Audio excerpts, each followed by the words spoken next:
The shooter genre over time has become extremely overpopulated.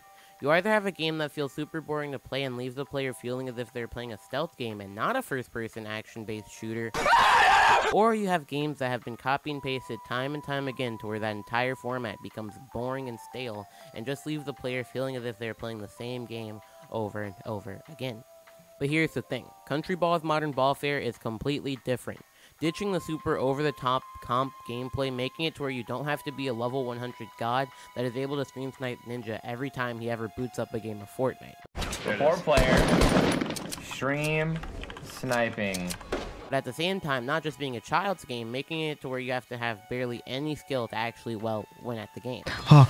He was so close to spying me. That was a brush, by the way. Got the ink. Yes! Up to the hot tub. Would you wear swimsuit or no?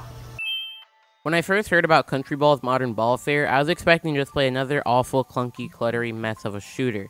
That'd be fun for like 10 minutes, but then would become extremely boring to play due to poor controls and just boring gameplay. I mean, the trailer did look decent, but that could be said about almost any video game trailer nowadays. But I was a little bit skeptical. But then, the funniest thing happened. I joined the devs Discord server, and since the devs were such massive gigachats, they gave me like 7 free Steam codes, 1 for me, and 2 for friends, and the rest for you guys. So that's why in this video there will be little Steam codes sprinkled all throughout the video. The first thing that I noted when first playing the game were all the ball jokes. You're in the menu, ball jokes. Want to leave a game, ball jokes. Loading screen, ball jokes, and a funny joke where the loading bar goes off screen.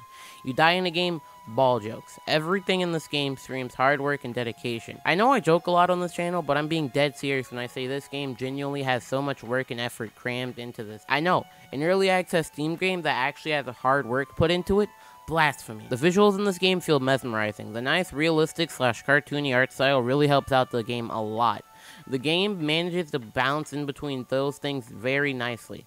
It never has you going, wow, this is too hyper-realistic, but at the same time, the graphics don't look too childlike to make the game feel unpolished and lazy. The map design in this game, while only having 3 maps, plus a big old bonus zombie map, feels phenomenal. Phenomenal. Yeah. Each map has tons of care and time put into it. I know a lot of new games are cutting down on how many maps they have, that way they could polish each and every one of them, but none of them feel as polished as this game. My favorite map being Bunker Town. It's a big map of a town that even has a road in the middle, allowing players to duke it out in the middle while having a whole bunker in one of the main buildings. Even though Bunker Town is my favorite maps, the other maps are still amazing. Before I talk about the gameplay and game modes in this game, you better grab your balls. Country Ball's Modern Ballfare might have some of the best combat I have ever experienced in a shooter. Shootouts in this game feel really intense while not feeling super one-sided to where the other player feels as if they're under-geared. And that has to do a lot with the gun balancing in this game, which is just another example of quality over quantity, showing that you should spend more time working on guns instead of pushing out unbalanced awful guns. Looking at you, COD. One of my favorite game modes has to be Bats and Balls. It's one of the most unique game modes out there, where you're only given a bat, and that's it. You have 1 main attack and 3 alt attacks, and a block mechanic. The only weapon that you can pick up in this game mode is a blaster that can blast players farther from you, or send you zooming in the air.